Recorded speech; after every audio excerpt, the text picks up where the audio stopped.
Welcome back to Crypto for Noobs, the only YouTube channel dedicated to noobs, for noobs, by noob. I'm your host, Shad. I hope everyone had an amazing weekend. Here in Ohio, Jack Frost has finally made his grand entrance, and he has brought the freezing winds with him. No snow, but it is mighty cold outside. So if you're in a sunshine state, please stay right where you are. Do not come this way because you will freeze your balls off. Today we're going to talk about what is fiat currency and how it differs from crypto. But before we begin, go ahead, smash that like button, hit that subscribe button, and we are going to begin. So what is fiat currency? A fiat currency is money that is not backed by a physical commodity like gold, but instead backed by the government that issues it. Most modern currencies, such as the US dollar, the euro, the pound, Great Britain, and the yen, Japanese, are fiat money. Fiat means an authoritative or arbitrary order. So in the case fiat money, it's an order by the government that gives them value and makes them legal tender. The current fiat money system came about during the 20th century when countries moved away from the gold standard. And the value of the fiat currencies is driven by the marketplace forces of supply and demand. Central banks like the Federal Reserve here in the United States control the supply, gauging how much money is needed in the economy and printing accordingly. The biggest risk in that is that they print too much, triggering a bout of hyperinflation, out of control prices that can lead to economic devastation. So, for those of you that do not know, in 1971, our president then, Richard Tricky Dicky Nixon, took the United States off of the gold standard. I'm not sure why, but at that point in time, since then, the United States dollar became a currency. So, what is fiat? No, fiat versus crypto, and what is the difference? So currencies basically serve as two main purposes when you're thinking of the dollar: as a medium of exchange and as a store of value.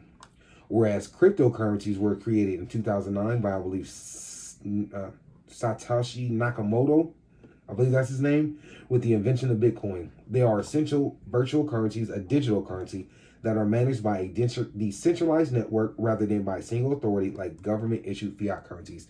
In one of my previous videos, if you go back, I talk about decentralized, DeFi, and centralized. When you have a decentralized group, it's a community-driven base of us peers all together, and we vote on it. We're a community, not one central authoritarian like a bank president has single authority over just anything. That would be centralized. So that's the difference between DeFi, decentralized, and centralized. Transactions made with cryptocurrencies are permanently logged on a ledger known as a blockchain, which is in another video I talked about previously as well. The ledger is viewable to anyone, therefore functioning as a public database. Cryptocurrencies afford a level of privacy to users because only details about transactions are viewable. Identifying information about the users themselves may be traceable but isn't recorded. So if you guys remember in one of my previous videos here, I'll bring it up real quick. We talked about being able to see everything that you do on a blockchain. So right here, these are the latest transactions. This tells you what address is from and what address it went to. This right here, I can tell automatically is a dead wallet because I see 0x000. And for ShivaSwap and for Saitama, they have the same ones. But for these purposes, let's just go to it. Hold on.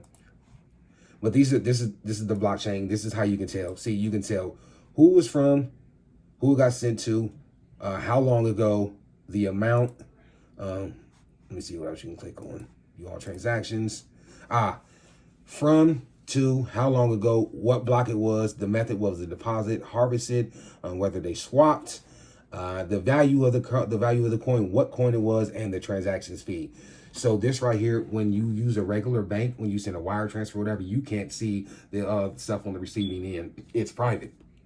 Here, you can see it all. It's public knowledge for everyone to see. So that's one of the good things about the blockchains and crypto is all this stuff is open. So can't nobody lie. Can't nobody say they didn't get it, blah, blah, blah, blah. They skip. Okay. So when it comes to fiat as is crypto for payment, a lot of people will argue that these digital currencies are going to take over the fiat money simply because digital currencies, or when you use cryptocurrencies, it's instantaneously, or that's the goal, is to make it instantaneously, almost like a Visa transaction. So that way you don't have to worry. It's going to take all day, like a wire transfer. It takes hours, or it could take up to 30 minutes, but more along like an hour, something like that. With these, it's instantaneous. I'm sorry, some wire transfers can, not all. Whew. So There are pros to fiat money. What are the pros? Well, one of the major pro or major convenience of paper currency is that they are easy to produce, carry around, and consequently good at facilitating exchange. Another plus is not being reliant on a physical commodity market like gold. This means that the money isn't as susceptible to the risk of outside players manipulating a metal supply and demand in order to distort currency prices. That is true, but yet and still the government controls the money. So can't they manipulate it, so to speak? That's my opinion. Now, one of the cons of fiat money is that the current fiat currency system that is in place, that the central banks can miscalculate or mismanage and prints too much money, and the situation can result in hyperinflation with the rate of inflation grows at more than 50% a month. That is crazy. Kind of like what we're seeing here now. Here in the United States, they gave us these child tax credits. They gave us what's that thing called, the stimulus and things like that. They're printing all this money, and I believe that that is the result. Well, the results that we're seeing, the inflation now, is because of all that money that they printed within this past year. So those are some of the cons of fiat money. Now, with cryptocurrencies, they're capped. With Bitcoin, I believe it's capped at 21 million. Let me see if I can pull it up real quick. That's what they mean by the central banks can just print. With cryptocurrency, they only mint so much, kind of like the United States where we mint money. Well, with cryptos, they're only minting so much. Let me see. Let me go to their scan. Let's go to Explorers chain. Wait, I'm trying to find where it says. Here it is. I'm trying to find max supply 21 million, total supply 18,893,325. When this total supply hits that matches the max supply, there will be no more Bitcoin ever printed. It's a wrap. With the United States, they can keep printing money. So those are the differences between fiat money and cryptocurrencies. With fiat money, they can continually print money.